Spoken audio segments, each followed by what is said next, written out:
Hey guys, welcome to another video on the Inside Spurs Show. Happy Friday morning. Hope everyone's all right. Hope everyone's okay. Have had a good week. Looking forward to a good weekend. Obviously, in this video, we are doing the Wolves preview for the Sunday game in a game where it's that weird period between two really massive games that there is a possibility for a dip in focus. It happens when it comes to big games. If you have a big game, quite frequently teams have the next game as a dip and they have to get back up for another one.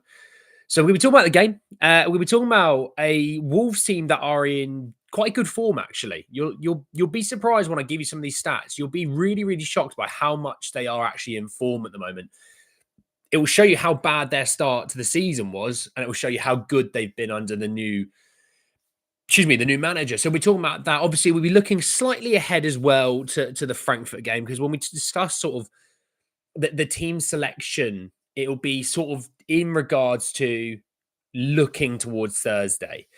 Winning or losing this game, sadly, really doesn't change the league situation for the season. Yeah, obviously, I want to win every single league game. I want to, cruise to, a solid and respectable league placement. But like I said, these two Thursday games, being yesterday and next week, are the big things of the season. So we're talking about that. Morning Spurs, Sonia, Dragon, Yvonne, well, not Yvonne, it's Graham, Lee, Steve, and Jake. How are you all? So looking at the game on Sunday, this is a game against a team who you might even say it's a bit of a bogey team, because Spurs have not beaten Wolves in the last 4 opportunities. They've also lost 3 of those games. So this is a team that we do not do well with. And I discussed it really late on yesterday when I reviewed the Frankfurt game. When we're talking about this Wolves team, we seem to struggle with the Molineux, which is obviously their home stadium. We seem to struggle with that stadium. We seem to struggle with that team. When I was looking at Wolves and Spurs from last season when we played them. We lost 2-1.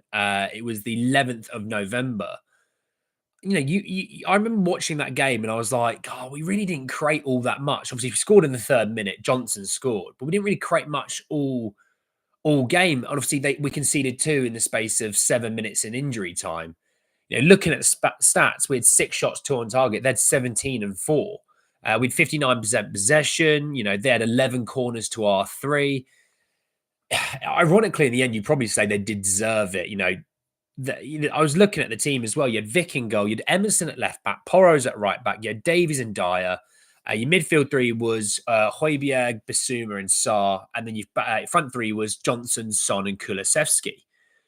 And I was all thinking ahead to this game and the team that will play in this team. Like in my head, where I would go with the team or where Ange will be the team. And it's somewhere in the middle where I think that, I hope they would be, because as much as I think, this guy should play, I'm not at training. I'm not in and around the building. I don't see attitudes and vibes and things like that. But, Vic will probably start. But your fullbacks, maybe Porro starts. Maybe. Emerson's obviously not going to be here. Dyer's not going to be here. Højbjerg's not here. Davies, I'd expect to start. I'd expect Davies to start. The midfield 3, you might even see Bissum, Sarr. You never know. The front 3, there's a chance that you might not see any of those front 3, And then I was looking at the bench as well. I mean, Brian Hill, Giovanni Lo Celso, Oliver Skipp, Ashley Phillips, Alejo Valise, Jamie Donnelly, and Alfie Dorrington. The only ones that can be on the bench, the only ones that might be in the squad from that bench is Bentancur and Fraser Forster. The rest are all not at the club. So it's a real change up, situation. So we'll sort of see on that one. Marshall, how are you, my friends? Fair enough. Joshua, how are you, mate? So look, I'm looking at this game as an opportunity to test out some players that maybe haven't played a ton of football recently. Looking at sort of the Matisse Tells, I thought he came on with a purpose yesterday. And I'm not going to sit here and dig out players for a poor performance yesterday. I'm not going to do that.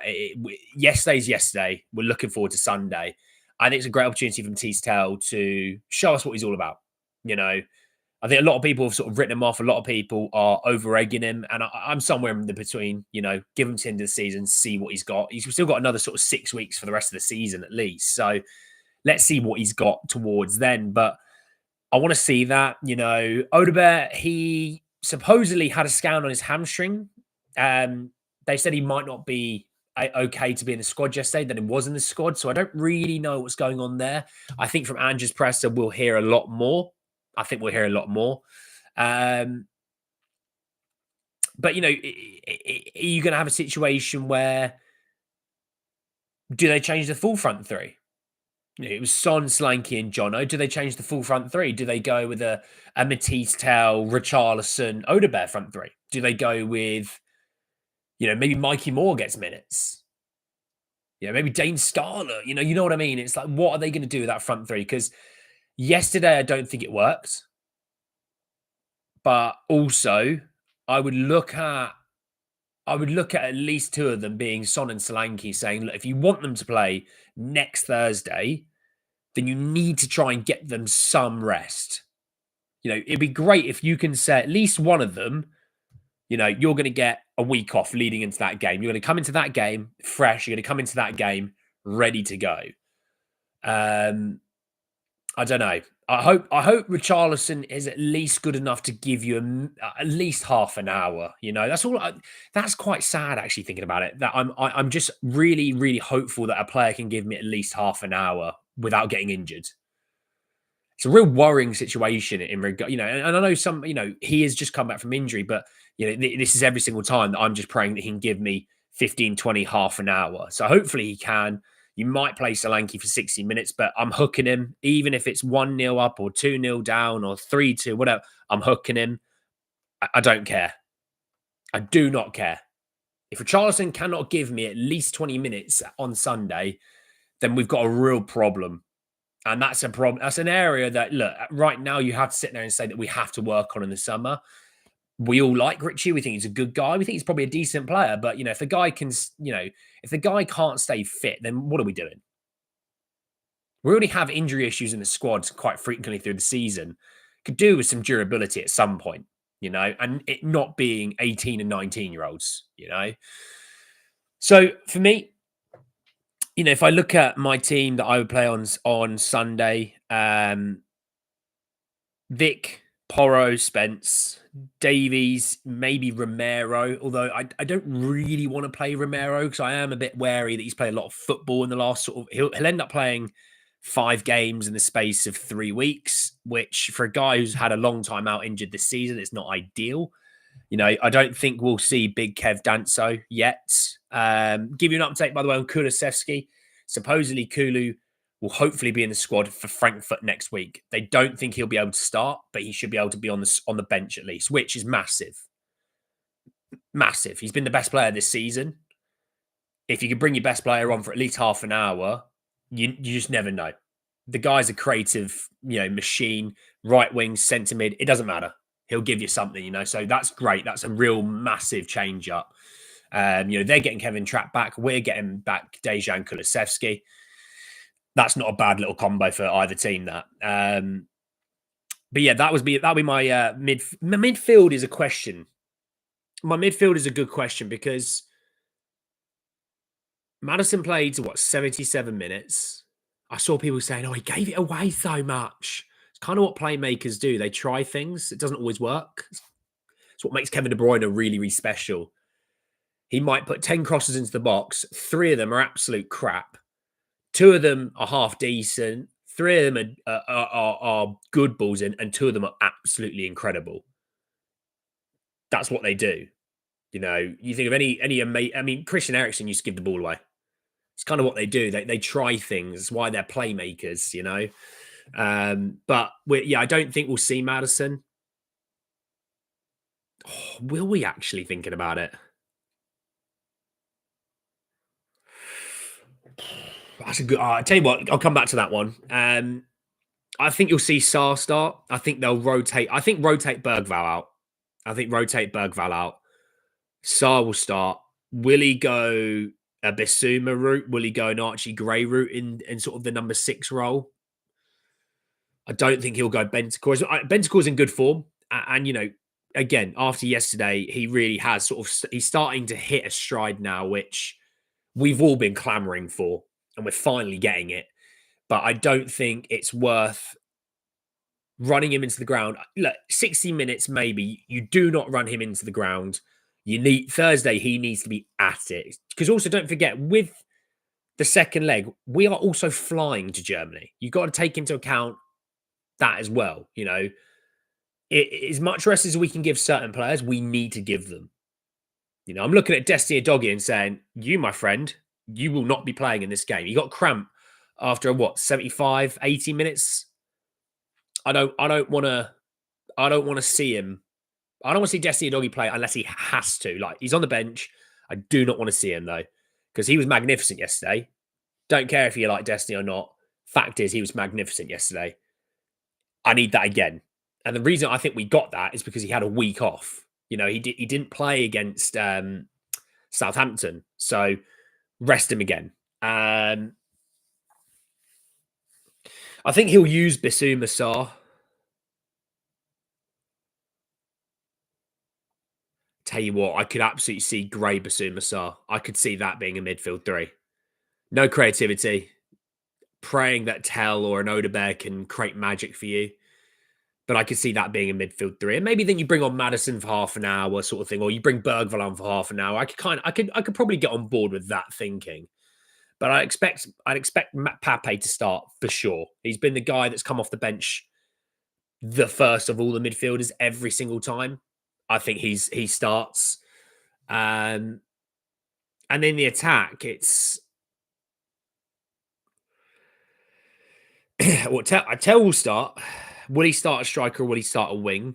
I expect Odebear. If Odebear's, the scan's fine, his hamstring feels fine, I expect Odebear to start as well. Will he go? This is me speaking aloud. I'm not saying this is what I would do or anything. I'm kind of trying to get into the mindset of the manager as well. Will he go a Johnson route for right wing? So that means you're playing Tell as a striker and Odebear as the left. Will he go the Solanke route, where Solanke starts? You have Tell on the left and maybe Odebear on the right, or vice versa. Obviously, the whole chatter around Tell was to get Tell minutes with Solanke. And if Richie is going to give you half an hour, maybe you play Solanke for 60 and give Richie the last bit of the game, and you play Tell and Odebear on the wings. Or would he go Son, Tell, Odebear, or Son, Solanke, Tell? You know what I mean?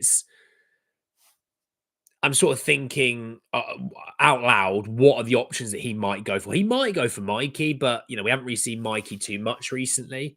I could see Mikey, if he's not starting, I could see Mikey getting minutes off the bench 100%.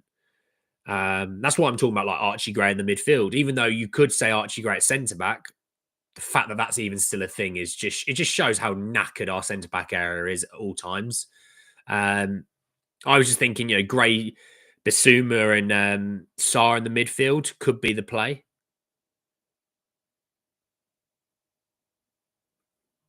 So yeah, Vic in goal, Spence Porro, Davies. I'll go with Romero just for now, but I'd also say Romero 60 minutes, which means Gray would drop into centre-back, which you'll get people going, we were 0-0 at the time. We lost 1-0 because he took off Romero. And it's like, oh, just shut up, honestly. I know you're miserable. I know you're a Spurs fan and you think you know better than everyone else. Just shut up. God's sake. But I would say, maybe a Gray Bissouma Sarr. Use the bodies that are fresh. Use the bodies that are good to go. And even if they get 60 minutes, then you maybe bring on a Bergvall, you bring on a Maddison. That's kind of my thinking. It's if you're going to use those first teamers, for the most part, max 60 minutes. Ideally, you bring them off the bench. I don't want to see Desi Aduggi play a minute. I'd rather not. I'd rather Porro and Spence both play 90 minutes each. Or if you're going to make a sub, you bring Porro off, you slide over Spence to right back, you bring Destiny on for half an hour maybe. Madison, Bergvall, Bentancur on the bench, maybe. Yeah, I could see that. Richie, definitely to give Solanke some rest. At some point, he needs to give Solanke some rest. Tell will be on there. I hope to not see Son play. Ironically, I hope to see Son not start, but play would be ideal as well because he's good. Look, Son will start on Thursday night. Put it out there. Early doors into the ether. He will start Thursday night. So being prepared for that, can we get him enough rest then? I don't want to have to see Son play against Wolves unless it's 20 minutes. But looking at Wolves and how they've been recently. So yeah, Wolves are unbeaten the last 4 games against Tottenham. They've won 3, drawn 1. Tottenham have lost their last 2 away league games against Wolves, as many as their previous 12. So we used to be quite good at Wolves. We're now not very good at Wolves. Wolves have won each of their last 3 Premier League games, with no side currently enjoying a longer ongoing winning run in the competition. So there you go. We're dealing with probably the most informed team in the Premier League at the moment. Since Vitor Pereira's first game in charge in December, only 5 sides have won more Premier League games than Wolves. They've won 7 in that time. They've won as many of his first 15 league games in charge as Gary O'Neill did in his final 34. So they've won 7 of 15, which for Wolves, fantastic for them. That is fantastic for them. So when I say we are dealing with probably the most informed side in the Premier League, the stats back it. They are probably the most informed side in the Premier League. Obviously, this was the away game was Pereira's first game, I believe, for Wolves, or his second game for Wolves, something like that. And we drew 2-2, which, if I can find it, so 29th of December, 2024, Spurs, we went 1-0 down. We then went 2-1 up, and then they equalised in the 87th minute. It looked probably quite fair, a draw in the end. I mean, looking at the team that started, Fraser Forster, Pedro Porro, Desti Adogi, Archie Gray and Dragic at centre-back, Basuma, Bentancur, Kulusevski, Son, Johnson, Solanke. So I'd expect something similar, but with a few adjustments. Like, Dragic won't be in there. Gray will start, I'd hope. Where we'll have to wait and see. I expect Basuma to start. Solanke maybe. I think it's a good question. Obviously, look, they're in good form at the moment with Wolves.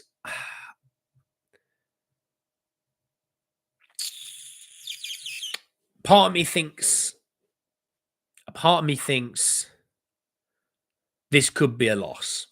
Okay, it could be. You can nominate yourself to go in at centre back or striker. Probably centre back more than anything. I used to play a striker, but I decided to put on about 6 stone of weight. I'm no longer the rapid sprinter that I used to be. I'm now just an absolute unit. Yeah, I don't know what you guys think. I don't know what you guys think on a result. I think it could be a loss, if I'm honest. Wolves are in good form. Matheus Cunha is just killing the league at the moment. Let's have a quick look, at their last few results. Let's have a look. Wolverhampton Wanderers. Let's have a look at how they've done over their last 5.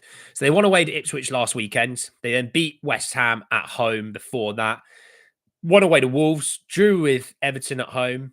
They went out in the FA Cup 5th round on penalties to Bournemouth. They did draw 1-1. Lost to Fulham at home and then beat Bournemouth away. Both games had a sending off. Guys, just calm down. So look, they're in some good form. And they're also, they might not be winning games 3-0 and 4-0. I don't really think that's football at the moment. You're not really seeing those big, huge wins. Obviously, Barcelona will have a conversation with me about my attitude around winning games big. But they seem to be a team that it's not easy to break down. They're compact. And they seem to be at the moment, they're scoring goals. And Cunha is obviously having a massive impact on that. So, yeah, I think a 2-1 loss or a 2-2 draw is probably where I'm thinking. I'm not coming into this game going, I think we're going to win, because I expect to make changes. And, it's not that Ange is punting on this league game whatsoever. I don't think that's true whatsoever. I'm actually looking at glass half full. Pretend there's something in my glass. It's just there. It's just below that finger. You can't see it. I think Ange is looking at it as an opportunity to rotate and rest some players, but also give players that maybe haven't had so much of an opportunity recently to maybe for them to hit some form, maybe them to develop, and maybe them to, pick up a little bit of steam. And actually, you think of Frankfurt away in the week, that's going to be a really hostile game. Really hostile game. I heard those Frankfurt fans all game. They were singing and chanting all before the game. They were doing it brilliantly all through the game. They're going to be up for it Thursday night. It's going to be a really loud atmosphere. Could do with potentially one or two players at the weekend stepping up and doing something, maybe out of the ordinary. I'm not expecting someone to score 7 goals, but Odegaard to beat 2 or 3 men in a run. Maybe Tell to score a goal. Not a penalty and things like that. It's those things that I think building form individually. You always think of like in the movies when they have like a really reactive thing and it's going to blow up the world, and then they add 1 or 2 more things to it and it just gets crazy and out of hand. So I'm going to look at it for us. We've got this. We haven't lost, all right, in a couple of games, which for us this season is impressive. I know it's embarrassing, but we beat Southampton. We look decent. Yesterday we were miles better than Frankfurt. The play has actually been better. We have been playing better. Adding a few other players who maybe are going to hit their own form. Maybe it's Tell scoring a goal. Maybe it's Bissouma playing Bissouma kind of football that we know he can do, but consistency-wise, he's struggled with. Maybe it's a clean sheet even. It's those sort of things that individually, they're little bits of momentum, but the ability to add it to a group that has a little bit of momentum. It could just go bang. And you just never know. Seeing Wilson Odegaard just develop that little bit more, continuing to get better and better and better. Seeing Matisse Tell continuing to adjust to English football and getting better. Richie maybe getting some minutes. Maybe Richie getting a goal. Maybe that's something that we could be thinking about. Maybe Richie gets a goal and, again, developing his momentum, developing his confidence, not only in his ability to play and score, but in his body to stay healthy. Because Richie, if we didn't have as many injuries as we did, probably wouldn't have been ran into the ground the way he was, but we had no other choice. He has played a lot of football in that period because we had no one else to play. Now in a position where we got Tell and we got Solanke, we don't need to run into the ground. So maybe building up that kind of confidence. That's the kind of thinking I'm going with. Like I said, I'm 2-1, 2, something like that. I don't know what you guys think. Obviously, give us a shout what you do think, but I think it's a real opportunity to use players and get them going. We've got players from last night who are going. Porro scores a goal. Yeah, I know the goal conceded wasn't great on him, but he scores a goal. I like to say, we'll just cancel those 2 out. Yeah, his goal, the goal he's here, we'll cancel them out in his performance. Overall was really, really solid. I thought Destiny Doggy was brilliant. I thought Mickey and Kuti, for the most part, were really, really good. Bentancur looks like he's hitting some form all through Uruguay international break and through. He was great against Chelsea, in my opinion. He was good against Southampton. He was good last night. Bergvall seems to be developing every single week we watch him. Maddison, I thought played well yesterday. There were some things that didn't come off for him, but he's a playmaker. These things happen. It's what you expect. Could do a Son maybe picking up some form. That would be nice because he's killing me right now. He's really, really out of it. If you're going to play Solanke, trying to feed the guy. Try and feed him. Give him a chance to get on the end of some crosses and things like that. He's having to do so much work in the build-up because for some reason, our own players, some of the other players in the attack won't do it. And yeah, just the other wingers, Odegaard or Johnson or Odegaard yesterday. Odegaard has a bit of a hamstring sort of issue. All right, well, then Johnson's going to be playing. I think that's to be expected. But, if Odegaard hits a bit of form, I'm just saying, between him and Tell, if one of them hits form, I'm not even asking for both of them, if one of them hits, good form, Tell scores against Southampton, maybe he gets a goal against Wolves, and you go, it's back-to-back games, he's got a goal here. Oh, okay. That could be a development in form, Maybe Pape scores a worldie. Pape loves a long shot. I'm just trying to think in my head all the things that maybe could happen that could really benefit the squad going into Thursday. You know, you're not gonna do crazy things on Sunday that's gonna absolutely change Thursday. But if you could have a situation where just one or two at this weekend, just one or two, just do a little something, something, build some confidence in their own play. Now, like I said, is it a Tellen Richie goal? Is it a quality Basuma performance? Is it a clean sheet? Is it Odebear beating his man a few times?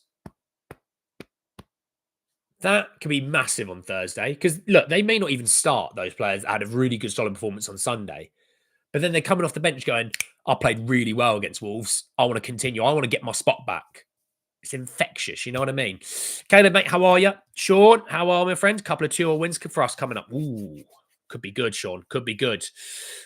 People say we should sell Destiny. Come on, think again. He's an absolute baller. I will fight Pep tooth and nail to keep him. Tells start against Frankfurt way because he knows it. If you watch off the ball, Son preoccupied their wingers, allowing a doggy the space to run at. Well, the thing is, they both went off, and then Tell and Spence came on, and Spence created that opportunity for Jono right at the end.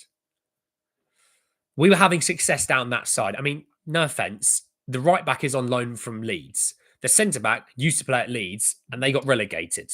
So they are able to be got at. We need to make sure we're getting at them. Now, Frankfurt, just having a quick look about their matches. So they play. Oh, they've literally got a Southampton at home this weekend. They play Heidenheim at home. Heidenheim are third bottom. They're 4 points clear of Holstein Kiel. They've played 28, lost 6. Won 6, drawn 4, lost 18. They've scored 32 in that 28 and conceded 53. So they have a layup this weekend, Frankfurt. So you expect them probably to rotate a few players out and keep them fresh, knowing they got Thursday night and a huge game for them. Obviously, their season isn't dependent on Thursday night. They could still get Champions League football through league qualification, but they should still have enough to beat Heidenheim without playing their strongest 11. So we have to keep an eye on that. Thursday, 4:30. They play it after us. We play at 2 o'clock. I better check that quickly. 2 o'clock, yeah. All right, I was right. We'll have to keep an eye on their team and things like that. But we'll sort of see. Madison did the one thing I hate about him, though. Early on, he had an argument with the ref. And I really think 50-50 is suffer the Madison effect. Johnson was not bad. He did a lot of off-the-ball work. Needs to get the ball to Son quicker as slow build-up leads to 2 markers, snuffing him out. TV doesn't show forwards, but watch carefully. No. Son's actual performance himself wasn't good. But yeah, Madison and a doggy did have success down that left wing. But what I'm saying is, Tell and Spence also had success down that left wing when they came on as well. So I just think that right-hand side is a place that you can get at. I don't think, like Bahoya obviously was on, but Gertz was sometimes down that right-hand side. We pulled Larson out of position quite frequently. So you can get at the front foot down that right wing. But we'll sort of see on Wolves first and foremost. Let's get through Sunday. Let's see how we go. Let's see what comes out of that game. Obviously, they play as well in that time. Injuries can happen for either teams. Let's sort of see on that. But I'm really looking forward to it, that next Thursday. But Wolves this weekend, I think, is a great opportunity for players to step up. Players that maybe don't, like I said, haven't been playing frequently. It's a great opportunity for them to step up, and we need them to. Because as much as, that 11 that played yesterday is near enough our strongest 11, okay, maybe a tweak here or there. Being able to put your hat on those 11 staying fit, I think you'd be a brave man to put your betting on that. You put your money on that. You'd have crazy odds and you'd make loads of money if they did, but evidence and history will tell you they won't stay all fit. So these players this Sunday, I expect some rotation. I don't expect to have like 9 changes, but like 4 or 5 changes, absolutely. Those 4 or 5 players stepping up, that would be massive. I expect to change at left back, expect to change at left centre back as well. There's my first 2. I would expect maybe a couple in the midfield and maybe 1 in the attack. So maybe 5 changes. keep building on the sort of the development of that confidence and the style of play and and momentum of all the things that we have already with the other six that are going to be sort of keep going. The other five coming in to help them. They need to hit the ground running and they need to be at it on Sunday because we may need them on Thursday. You just never know. So we'll sort of see. We'll sort of see. I'm looking forward to it though, regardless, obviously. And Thursday going forward, we'll see about that. But look, thank you all so much for joining me this morning. Go and enjoy the rest of your mornings, your afternoons, your evenings, wherever you're in the world. And I'll speak to you all tomorrow to talk even more Tottenham. Take care, everyone. Peace.